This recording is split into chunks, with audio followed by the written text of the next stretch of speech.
Nasigi yaifot hoiraba ojasinggi numit Teachers Day ni numit asida lengmirakiba aikogi mahisang asida takpi tambiramba aduga hojibna thabakpagi pothabikraba aikogi ojasing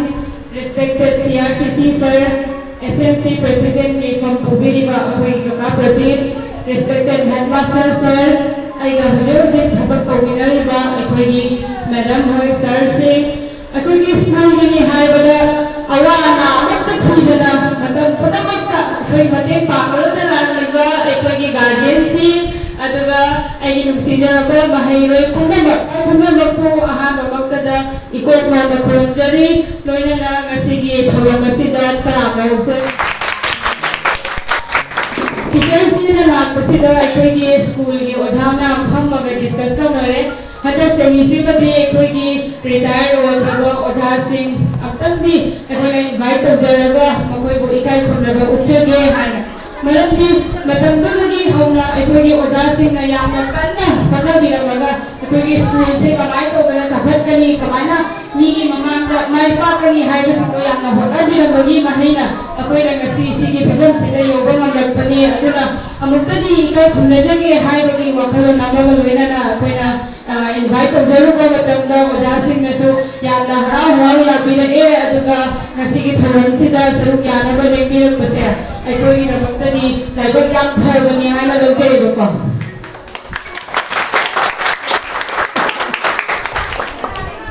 oja sing ye ya balojaraga thoram se makha chathajage thoram makha chathaba oina akhoi thoram asigi president oibiriba chief guest aduga special guest oja pathuno ku aina phangam lama lengsin bedabagi damakta mathang manau naina kauthokjarake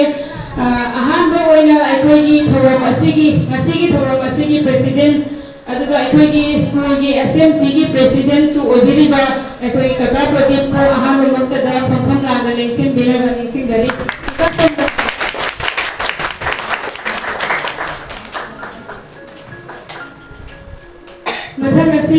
now I request our respected chief guest, Sir Ajat Ahmed Mazumdar, CRCC Majpara Board to please come over the dais and have a seat. Mathamasina, Aikogi Oja, William Ibumhan Singha, retired headmaster, 516 Majpara LP School, special guest, Sir Bu, Pakum Lamalingsin, Bidabalingsin, Devi.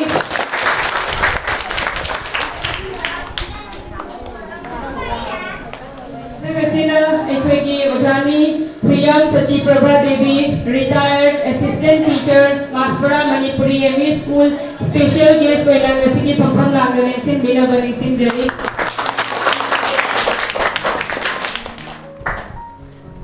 Matangasidi, Ekwegi Oja Priyam Manimohan Singha, retired assistant teacher, Maspara Manipuri ME School, special guest Ngasigi Pampam Langalingsin, Bidabalingsin Jali.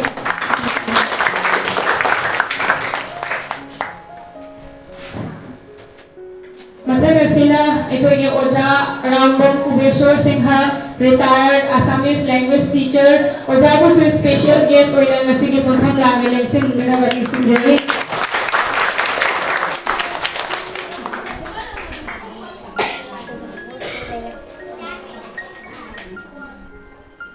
Ngasigi special guest Aroipada Ekwegi Oja Huirem Babaton Singha, retired IST 516 Majpara LP School. Ekwegi Oja Singh hujik mathang manau naina pampam langalingsin birabanina ekoi Oja Singh gi damakta ekoi school gi maikai dagi yamna tikpa khudol pora mamam sinjai ado Oja Singh da khudol po sinjai mathang manau naina tamjarage ahanba oina ekoi khudol posi ekoi thoram asigi president oibiriba SMC gi president Kakapradeep ta khudol po asi tambina bagi damakta ekoi school asigi headmaster Sir A Bikramjit Singh Habo ko phokchari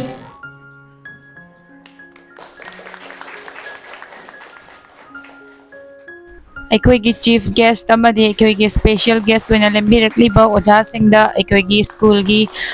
ꯇꯤꯆꯔꯁꯤꯡ ꯑꯃꯗꯤ ꯑꯩꯈꯣꯏꯒꯤ ꯁ꯭ꯀꯨꯜꯒꯤ SMCꯒꯤ vice president ex vice president ꯑꯩꯈꯣꯏ ꯃꯌꯥꯝ ꯄꯨꯜꯂꯒ ꯈꯨꯗꯣꯜꯄꯣꯠꯁꯤ ꯑꯣꯖꯥꯁꯤꯡꯒꯤ ꯃꯐꯝꯗ ꯇꯝꯖꯔꯦ ꯑꯗꯣ ꯑꯩꯅ ꯚꯤꯗꯤꯑꯣꯁꯤ ꯌꯥꯝ ꯁꯥꯡꯃꯟꯕꯒꯤ ꯃꯔꯝꯅ ꯈꯔ ꯑꯗꯨꯝ ꯇꯦꯟꯁꯟꯅ ꯍꯥꯞꯄꯦ ꯃꯔꯝꯗꯤ ꯚꯤꯗꯤꯑꯣꯁꯤ ꯄꯨꯡ ꯑꯃꯃꯨꯛ ꯌꯧꯒꯗꯣꯔꯦꯕꯀꯣ ꯑꯗꯨꯅ ꯑꯩꯅ ꯌꯥꯝꯅ ꯇꯦꯟꯅ ꯁꯝꯖꯜꯂꯒ ꯌꯥꯝꯅ ꯃꯔꯨ ꯑꯣꯏꯕ ꯍꯥꯏꯗꯤ ꯆꯤꯊꯍꯟꯅꯤꯡꯗꯕ ꯄꯥꯔꯠꯁꯤꯡꯗꯣ ꯑꯗꯨꯏꯁꯤꯡꯗꯣ ꯑꯩꯅ ꯍꯥꯞꯆꯕꯅꯤ ꯑꯩꯈꯣꯏ ꯁ꯭ꯀꯨꯜꯒꯤ ꯄꯤꯛꯈ꯭ꯔꯕ ꯃꯍꯩꯔꯣꯏꯁꯤꯡꯁꯤꯅ ꯑꯣꯖꯥꯒꯤꯅꯤ ꯍꯥꯏꯗꯅ ꯇꯧꯖꯔꯤꯕ ꯃꯌꯥꯝꯁꯦ ꯎꯕꯗ ꯌꯥꯝ ꯅꯨꯡꯁꯤ ꯃꯣꯏꯁꯦ ꯒ꯭ꯌꯥꯟ ꯇꯥꯈꯠꯂꯛꯄ ꯍꯥꯏꯕꯗꯨꯔ ꯀꯩꯅꯣ ꯈꯪꯗꯦ ꯑꯗꯣ ꯑꯩꯈꯣꯏꯒꯤ ꯁ꯭ꯇꯨꯗꯦꯟꯠꯁꯤꯡꯅ ꯑꯩꯈꯣꯏꯒꯤ ꯆꯤꯐ ꯒꯦꯁ ꯑꯣꯏꯅ ꯂꯦꯡꯕꯤꯔꯛꯂꯤꯕ ꯑꯖꯥꯗ ꯑꯍꯃꯦꯗ ꯁꯔꯗ ꯂꯦꯡꯌꯥꯟ ꯑꯃ ꯌꯥꯟꯕꯤꯔꯦ ꯑꯗꯨꯒ ꯑꯩꯈꯣꯏ ꯑꯣꯖꯥ ꯄꯨꯝꯅꯃꯛꯇ ꯁ꯭ꯄꯦꯁꯤꯌꯦꯜ ꯒꯦꯁ ꯑꯃꯗꯤ ꯑꯩꯈꯣꯏꯒꯤ ꯇꯤꯆꯤꯡ ꯐꯦꯀꯜꯇꯤꯗ ꯒꯤꯐꯠ ꯇꯧꯕꯤꯔꯦ ꯑꯗꯨꯒ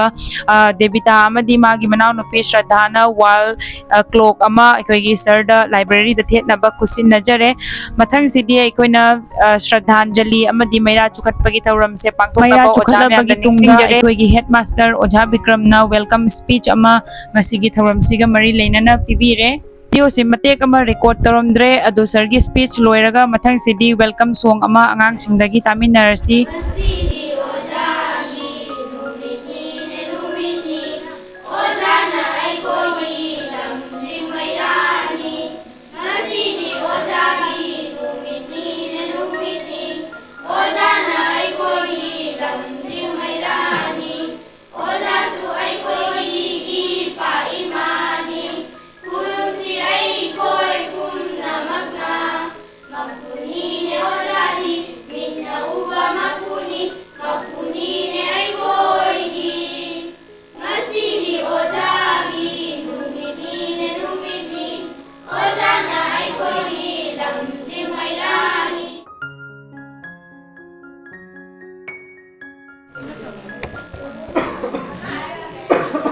ꯑꯩꯈꯣꯏ ꯀꯦꯛ ꯀꯠꯇꯤꯡꯒꯤ ꯁꯦꯔꯦꯃꯣꯅꯤꯁꯦ ꯂꯣꯏꯔꯕꯅꯤꯅ ꯑꯩꯈꯣꯏ ꯁ꯭ꯄꯦꯁꯤꯌꯦꯜ ꯒꯦꯁ ꯑꯩꯈꯣꯏꯒꯤ ꯑꯣꯖꯥ ꯏꯕꯨꯡꯍꯟꯗꯒꯤ ꯑꯍꯥꯟꯕ ꯑꯣꯏꯅ ꯋꯥꯍꯩ ꯈꯔꯗꯪ ꯅꯨꯃꯤꯠ ꯑꯁꯤꯒ ꯃꯔꯤ ꯂꯩꯅꯅ ꯊꯝꯕꯤꯔꯝꯕꯒꯤꯗꯃꯛꯇ ꯑꯣꯖꯥꯕꯨ ꯅꯤꯡꯁꯤꯡꯖꯔꯤ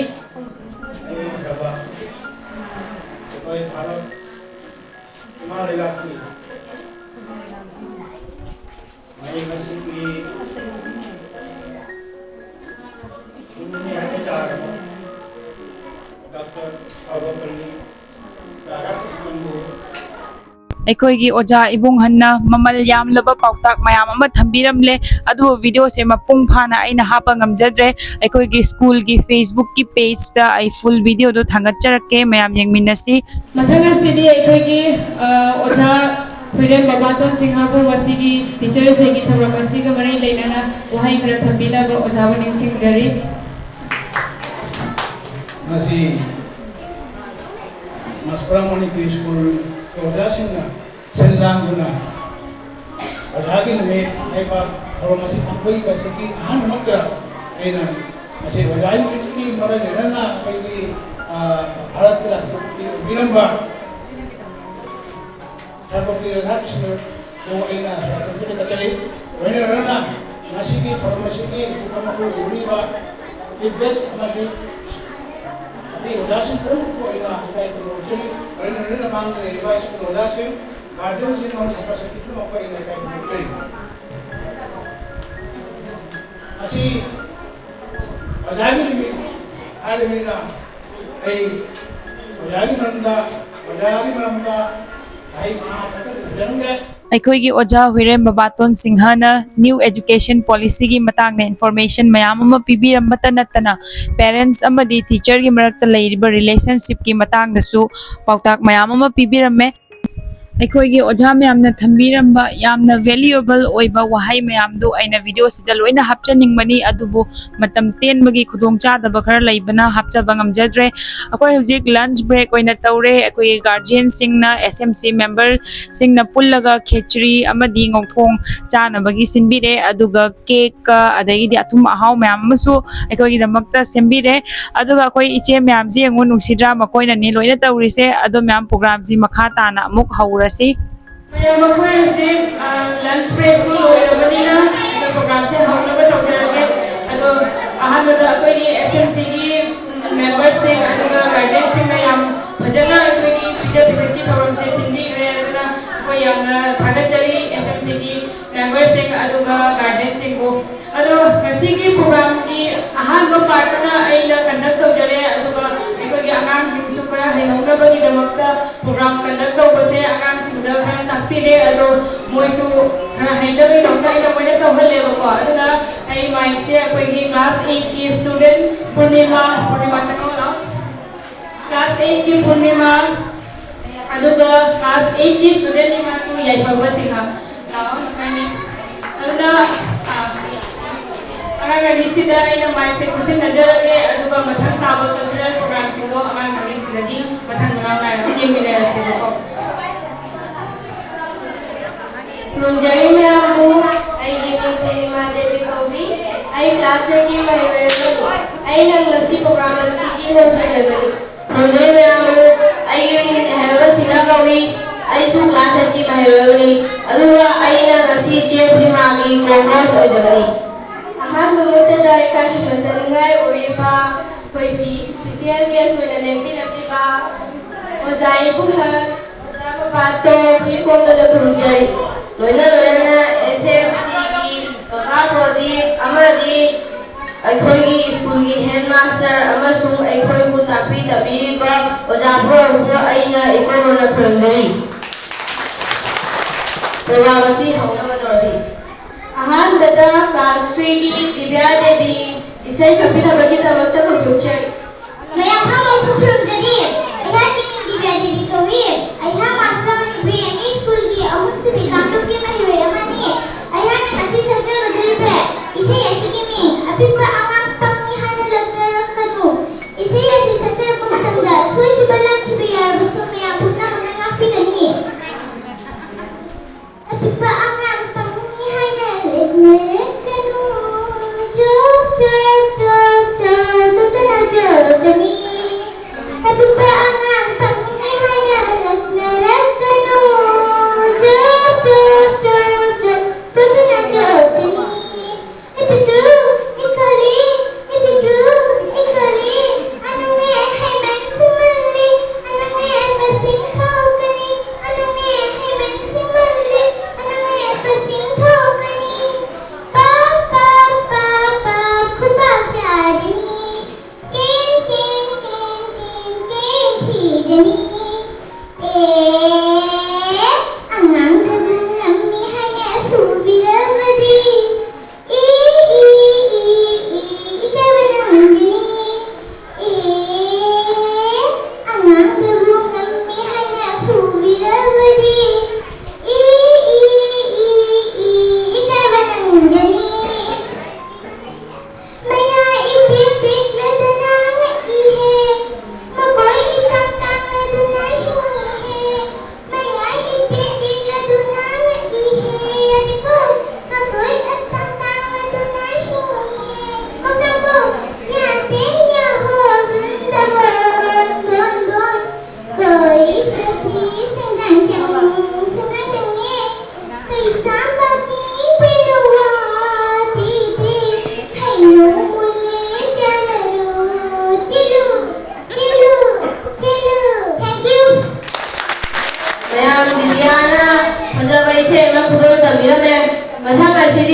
Mahal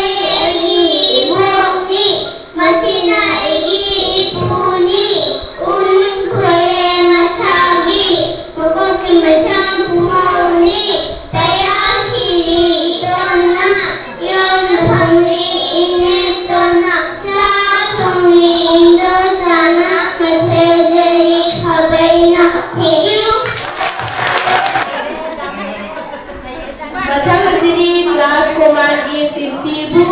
सेलेक्टिव दबगी दबक्ता को पूछे मैम सिस्टी की दबक्ता है बबुआ फुटिसी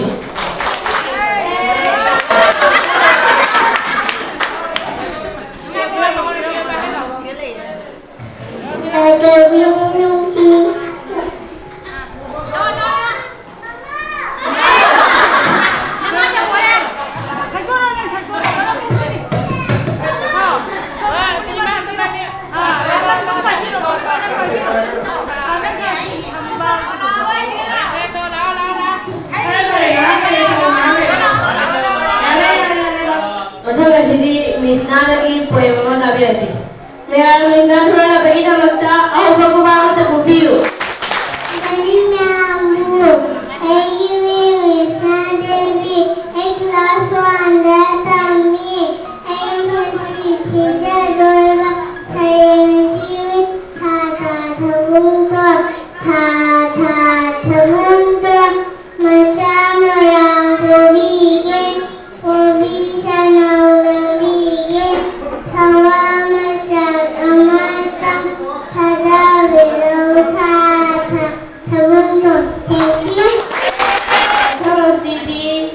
क्लास 1 की गोवन तक की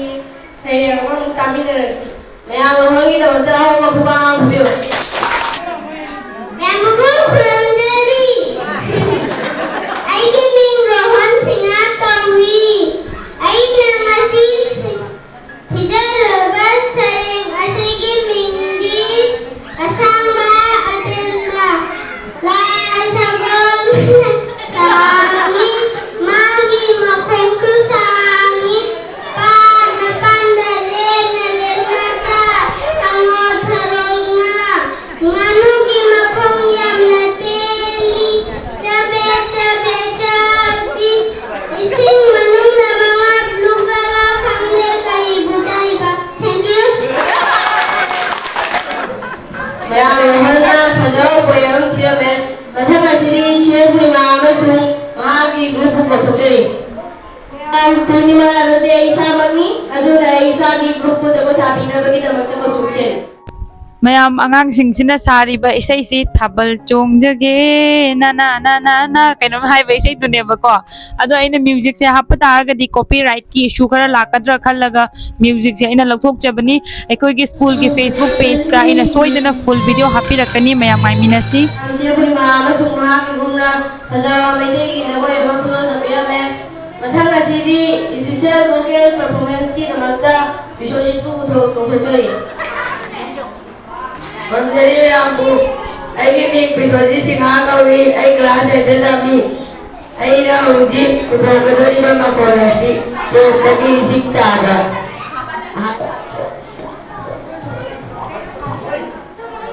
इशो ओ खोगा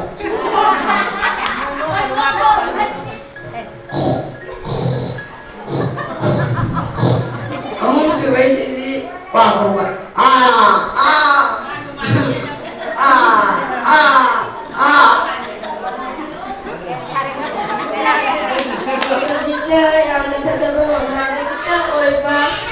yang di desa sama di makol putokre antara masidi kelas 2 की कृतिका शर्मा वो कौतुक चई मैं आप की गाय दबक्ता हो बबुआ फुटिसी mayam pikliba angang sina kritika sharma kawe mana sari ba isai sina maiya jashoda haibane ba ko ado si suaina video se lokthokre parents sing nang na adai khorang na ngai leibdo ai facebook ta hapage ko warau ba yade kritika le jab na pelo dana oda batona lo ba kunkan amana kana ana dume na singa आई के Ming Sunita Singh कवी आई class 3 तमी एकोगी school ना मासपुरा Manipur MA school तमी आई ने नसी जगरे बसरे असगी मिंगी एकोगी असा हे इमा यंदम असा थोली तुतरुना माथोरी दो मालिंदा अतियागी सजिकु असंग फुजिनले तेवी तेल सजे समझीदा बिलाम सोमरत्न चिबाले यासिंगी नमन संतोक्रे मालिंदा ट्रॉम ट्रॉम लावा सिंगी क्वजन जी जी तरपर सनरी फन फन चोलिना सजी समाय संगो संगो लाल इमा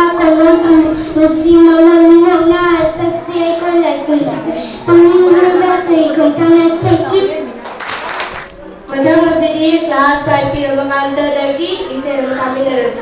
ꯃꯌꯥꯝꯅ ꯀꯗꯥꯏꯗ ꯍꯥꯏꯔꯕ꯭ꯔꯥ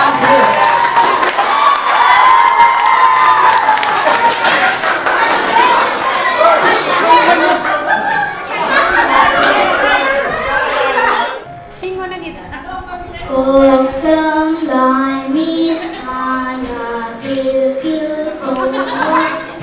với vàng cùng chi là cùng chân chiều chiều cầu đâu y cơn chiều chiều cầu cầu đâu vòng giang vũ cuồn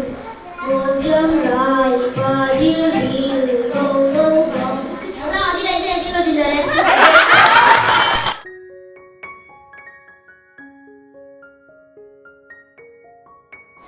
Madam City class 8 की चार बजे की स्पेशल वोकल साउंड तामिनरसी ꯃꯌꯥꯝ ꯑꯍꯥꯟꯕꯗ ꯍꯨꯏꯒꯤ ꯑꯣꯏꯅ ꯇꯧꯔꯒꯦ ꯀꯅꯥꯁꯨ ꯅꯨꯡꯉꯥꯏꯇꯦ ꯑꯗꯨꯅ ꯑꯃꯗ ꯑꯣꯏꯅ ꯇꯧꯔꯒꯦ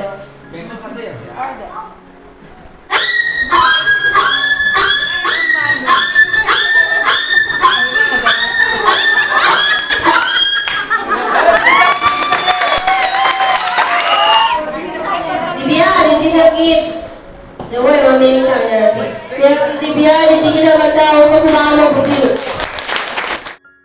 again mayam nungaiteda mana Divya Aditi ni magi isay sina nungo le ni full video Facebook ta waro biba yade umka program ama mapung bhan bahai basi audience ta leire audience yamna pukning thogat piba khuba khubi duna haidi pukning yam thogat piba do yamna nungai bahai tare ma'am Teachers Day gi numit oibana mayam pulle masigi khudong cha basi laujaraga aikoigi Assam da Mitei Ron si Associate Official Language oirakpagi harau ba phongdok ko oina aikoigi Chief Minister Dr. Himento Biswa Sharma da nungai ba phongdok chai aduga masigi official language oirakpasina aikoigi Mitei gi samaj da kari impact oirakani kari kana ba phangani haibadui matang da oja sing na nainare mayam program si makha Meron ako'y anak nito yung ikaw Purnima ko mo yan sir ako'y nilatag ko ni class 8 students na ano mo sir tama daw ko daw ka may costume mo hero mo sir kung saan daw nito na program sir makakana ay nawin nagkakaw jarangit matanga sini ko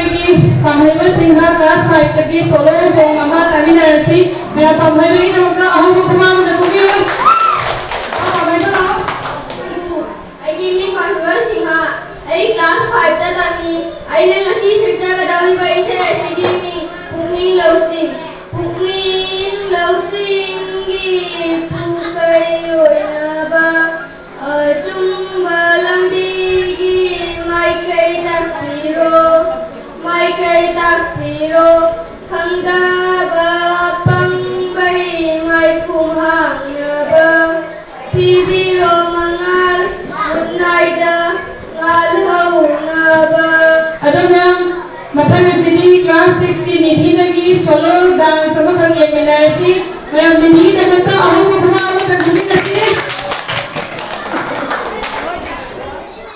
mayam nidhina sari sina koi mil gaya kya batao yaro adusuni Facebook ta hapage ako nami lagi koy jagoy matiyama yeminarsi mayam dini kami kita magta ako ko kumama tagumi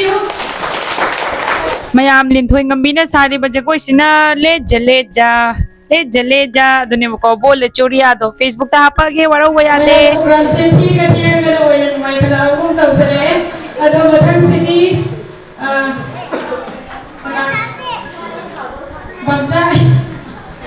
Bonsai naman sa labi ado atang lawin siya maganda ko wali class 1 isa maganda mo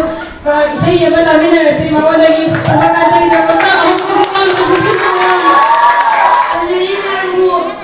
ai ni sama marga singa kami ai na chacha kada bagi ise sigi mingi Dari umar Tari umar hum मरमर के जिए इस पल तो हमें जीने दो सारी उम्र मरमर के जिए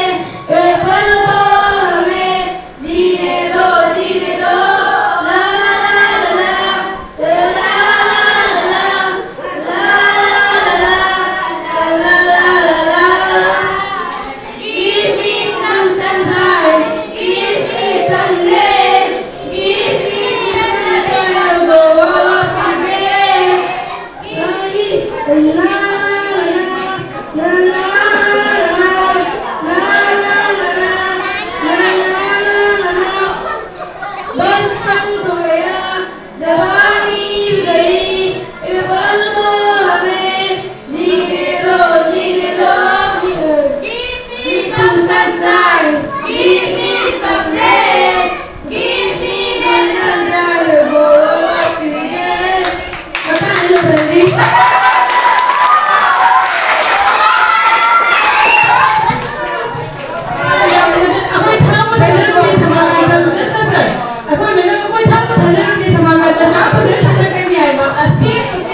काली एन कापा काले काले सूले गे गाटी कारी कारी तेरी करी वारी बिते बिते बिते बिते पूरी ज्यादा ब्रांड बंदा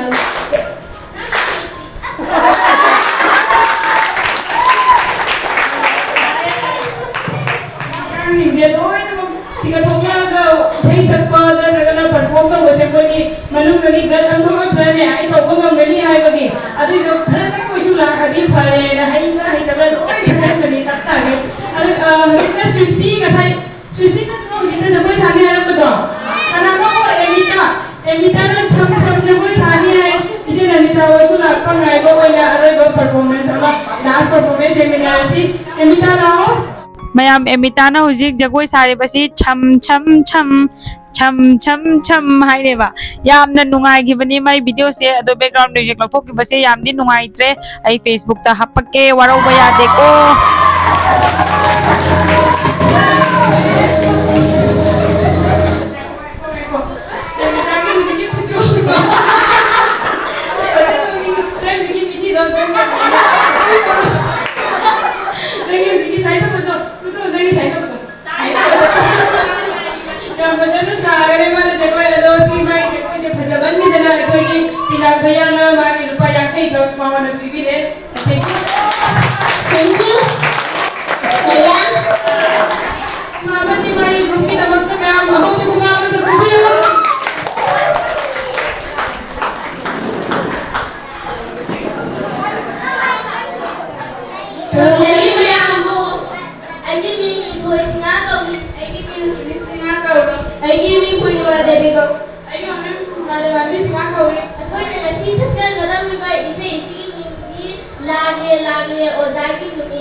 class 8 की student ngakani 8 की group की drama oidani aduga ahanbada aina moise loina level stage leilasi da kana kana karam role puri ge habdo sakta ko gi damtani aduna ahanbada ge hawasi ngasigi lila asigi mama sabi gi saktam da purnima macha tholbi khaja gi saktam da debita leikai gi ine gi saktam da malyanganti lila asida oja sabo oja limphoi gi saktam da limphoi lila asigi khoile gi maru hoiba lila asida mapabung saba chawa gi saktam da bisoji aduga bokai om sina mahairoi ahum si ahan bada bijon mathanda biraj aduga dinku aduga lila asida paidigi hena oka maru hoiba role pudoi se thikadar gi saktam da yaithoga Mahina Atulbe Nandi Lala Icha Tulbi Nangi Sunama Sabopur Ani Egi Susapur Ani Lala Koi Padu Imana Pujarab Jarani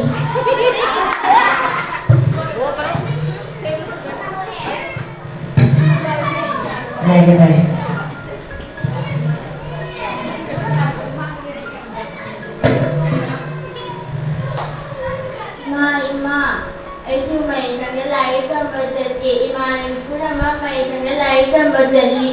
Chatubi, lain na mga kay kada doyo, adong isarap ko din eh. Yung itabay kang suba, chatungba, pisuba, waitayba, namlalay ba na patro? May isang nalait ang batati, may isang nalait ang batati. Kanina naman at talagang nito. Ay naman ay tamalay, di tamalay ka na. Huwag matatalatalo, ay naman ay tamalay, di tamalay. Kamatat sa tsara ka ay sinsan ka sa kanya.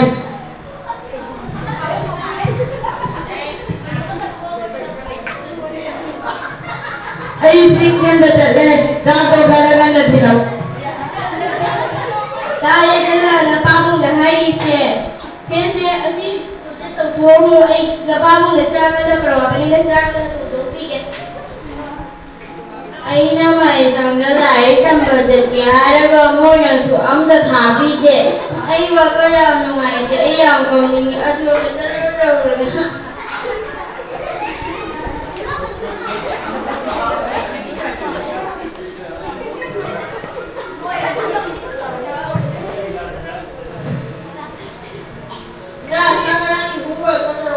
Tauray, nandito ako.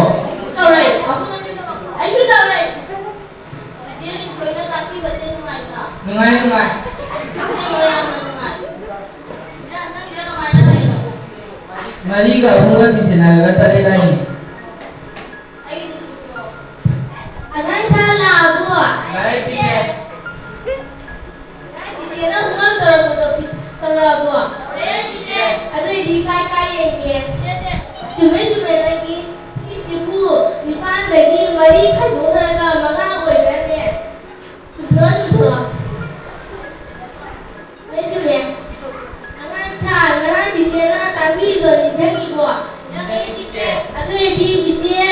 kosantra lagi oh jije thubo mama tare komla maga khalaiba komla maga do thoibina ani ka changura ba atu tari thuboka komla kya le hori ge kana khaiba mangani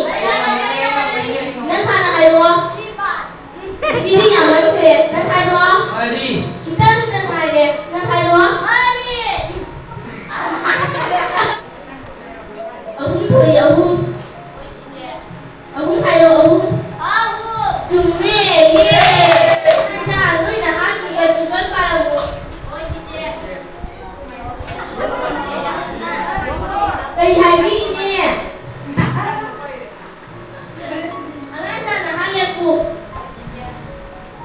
Jani boy, kay habi ni jana bahati lagi MA pass to guna baga khungam ki ana se frida lai tapi bas abha thara ijata ni maro ma tahawla da ini jalanya hoi hoi ni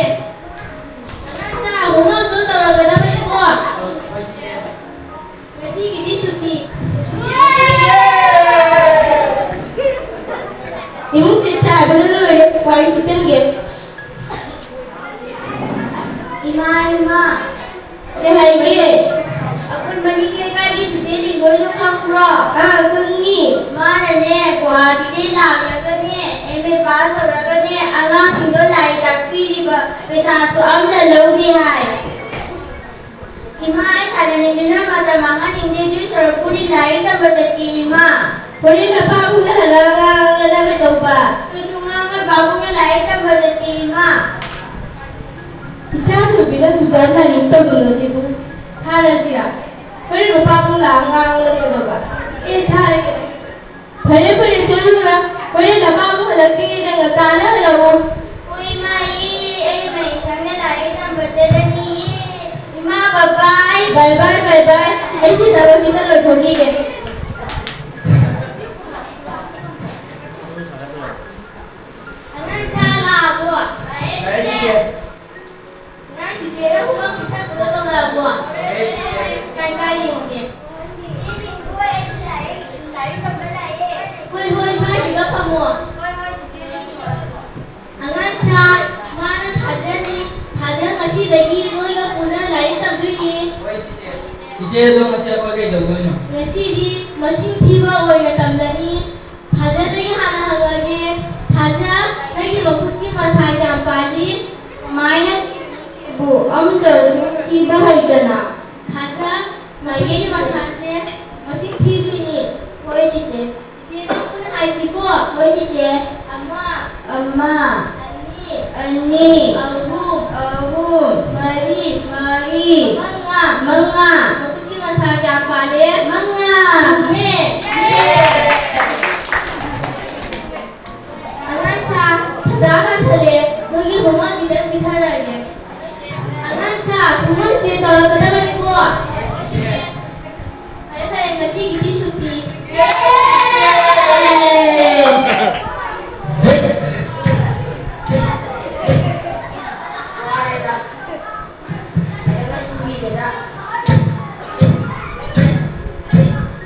वारेगा होमसिगा हादान कंगी बेटा इस चाकला चले मामा मजा दसो दुबोगला तेरी हादान को धारी लेना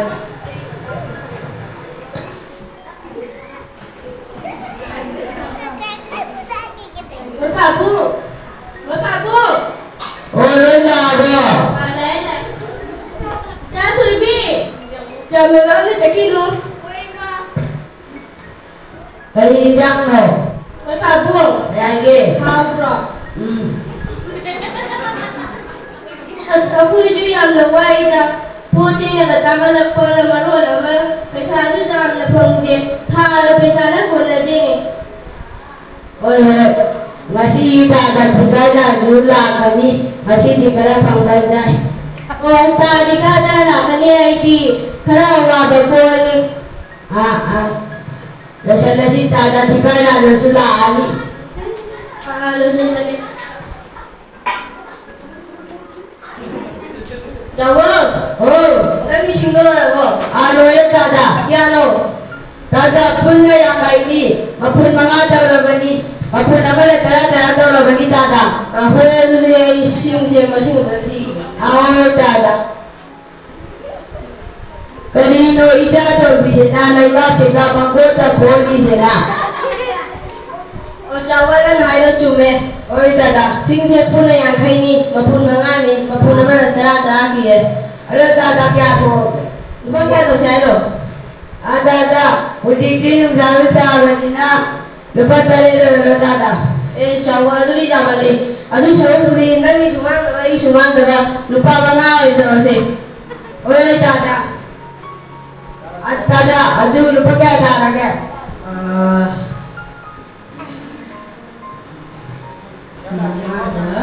yang khai na पुरी रे चलिया माने लाई सोई दबना चलिया इधर लुपा चली थे चला बाबू पदौना है लाली ममा का यांगे का पुड़ी नरगा चनी यांगे जुई पदौना है लाली Kanino ija to bisena ai bisena ओ इजा भबी ना ए सुमा ने ए लाले से सरी जा के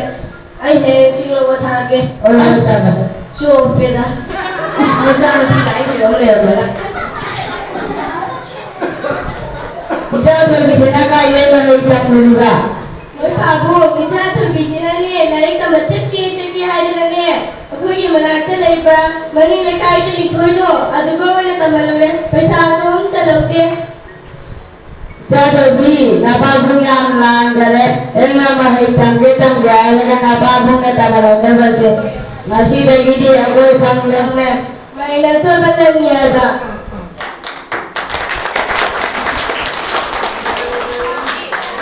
Mana pagani program ni mungkin menang na ina cinta pagani performance sing cina loi bisa na perform to bal loi ne program se ado program ni loi bal loi sana pada ekoi school asigi science teacher ekoi Oja Gita Chandra Singha dagi loi bagi vote of thanks oina kami na si Oja Gita Chandra kita waktu मैं बहुत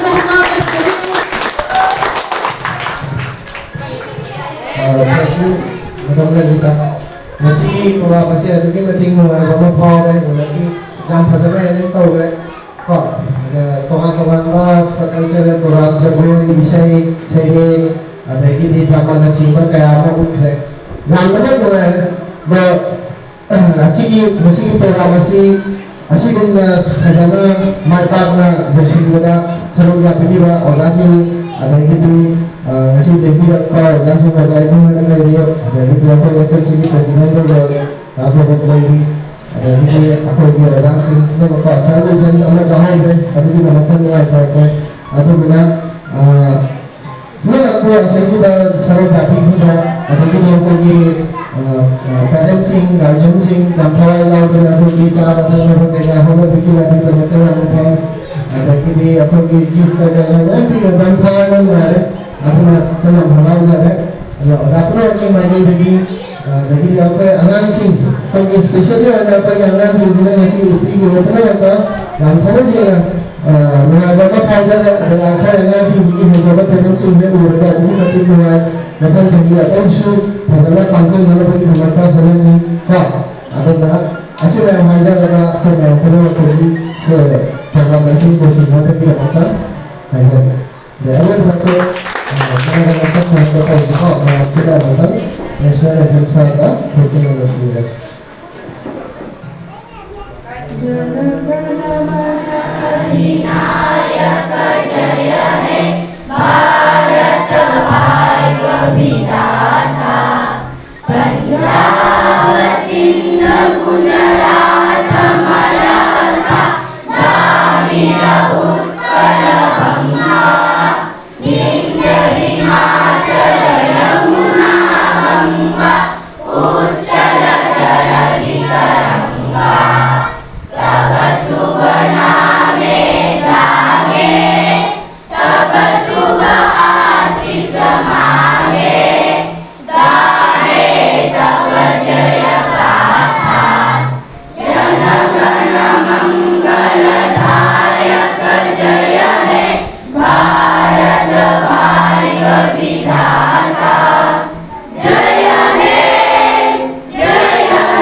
Janagana saaga program si pungloi loisanjara matungda ngasagi gari do unboxing tawrini mayam video si matang asida loisanjarge nungai ba taragadi like share and subscribe to biramo. Bye bye.